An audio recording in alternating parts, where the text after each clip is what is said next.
Μάρτιο του 2004 μας τιμήσατε με την εμπιστοσύνη σας. Μας δώσατε εντολή να εργαστούμε για μια καλύτερη Ελλάδα.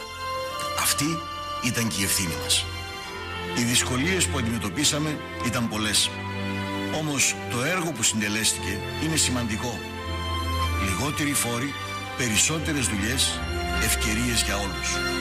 Τώρα πατάμε σε πιο γερές βάσεις για να κάνουμε τα επόμενα βήματα. Οι αξίες που δίνουν πνοή στην πολιτική μας είναι οι ίδιες.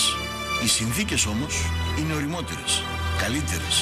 Μπορούμε να προχωρήσουμε πιο γρήγορα.